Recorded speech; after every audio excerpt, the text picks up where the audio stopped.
Blind tasting whiskey is fun, but it's also hazardous. Yesterday, I was so far off, and the day before, I was spot on. So who knows what's going to happen today? But you know what? I'm not going to look at the front of this bottle. I'm just going to let you look at it so you know the country of origin, and then I'm going to get into this tasting. Let's do this.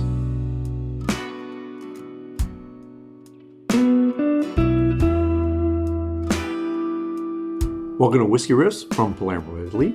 If you're new here, my name's Kevin, and I'm doing a tasting calendar from Flaviar. Today is day 19. Take a look at the front of the bottle. You'll see what country of origin this whiskey's from, and you'll see that I'm either right or wrong the minute I start guessing, and you can have a chuckle. I got day 17 so right that I thought this is going to be a good few days, and then day 18 I was all over the place and just completely wrong. What does day 19 hold for me? I don't know, but I'm going to dip into this glass and see what the nosing is. I'm going to guess right away this isn't a rye because it noses very differently than yesterday, which I actually thought was an island scotch. I have no idea where I got that from. No idea. I'll blame Denver. Denver screwed me up. Yesterday was a Denver rye. Now I'm getting molasses notes on the nose and a little bit of sweetness there.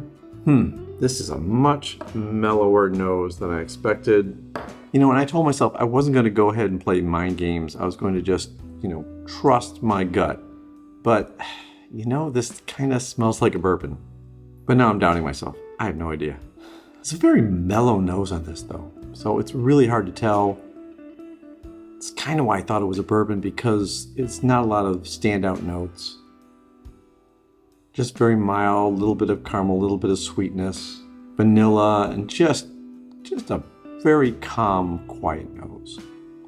It's a little bit of a spice there. In fact, it's a very broad spice. The wood spice is just like filling my mouth, peppery. I'm missing some of the sweetness I thought I was going to get on the taste, though, because it was such a calm nose. I'm getting a little bit of mint at the end, which again is throwing me off. What is this whiskey? Seems like too dark of a whiskey to come from a colder climate, but then again, there could be a little bit of influence of casking on it. I don't know. Could be some color added. Whiskey makers like to do that. Actually, whiskey marketers like to do that. Whiskey makers don't appreciate it, I'm sure. I don't dislike this whiskey. I just don't know what it is. I think my palate's very confused about where we are. All right, I'm going to go back to Japan because I have no idea what this is, but there is some good pepper and spice. So I'm all over the place. Let me just get myself out of this painful point of indecision and just see what's on the bottle. Yeah, product of Japan. All right, well that makes sense because it did have kind of that scotch note to it, but it also had kind of the softer bourbon notes, and it is a 46% ABV, which is giving me more of that spice. A lot of Japanese whiskeys are calmer. Let me go ahead and look at the app, see more information about it. You can see I'm on day 19, which is a good thing, matches the bottle. I'm just waiting for the day in this series when I grab the wrong bottle, but I'm trying to be very careful. I don't have the Flaviar Advent Calendar box because it was too big, wouldn't fit in my carry-on suitcase. So I basically wrapped all the bottles up in bubble wrap, brought them over here with me to Italy, and, doing what I can with what I got. Okay, revealing day 19. This is an Inari Japanese rice whiskey from Kiriyoshi. Now, Japanese rice whiskey kind of lacks those basic grain notes that I normally get, which added to my confusion because I couldn't tell if it was malted or corn. Rice whiskey kind of is a chameleon. It basically doesn't add too much to the base flavor, so you're getting most of the flavor from your casking. Now this says it's 40% ABV, which is weird because the bottle says it's 46% ABV. Somebody's wrong here. Flaviar, get your act together, man. You can't have both of those things.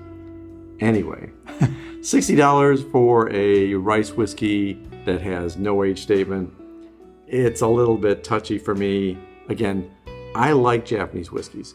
I'm just not willing to pay the price for some of the Japanese whiskeys that are out there, especially ones that still have an age statement on them. They're way overpriced. Maybe in the next 2 or 3 years, they'll start to come down because they'll get production up. But right now, be careful with Japanese whiskeys. If you're just experimenting, you may want to stick to the non-age statement ones. Tasting notes on this are apple, pear, tropical fruit, spicy, oak, figs, nutty, butterscotch.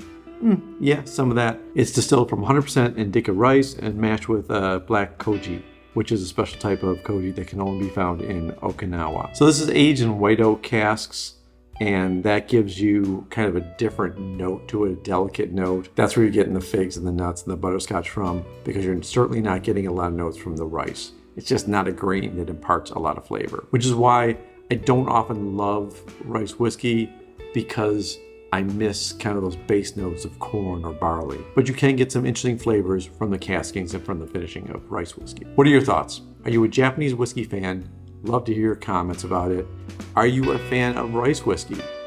I don't know if it's on the top of my list, but I have tried several brands of rice whiskey because I'm curious about it. Let me know your thoughts about that too in the comments. And until tomorrow, take care of yourself. Take care of those people around you. And cheers.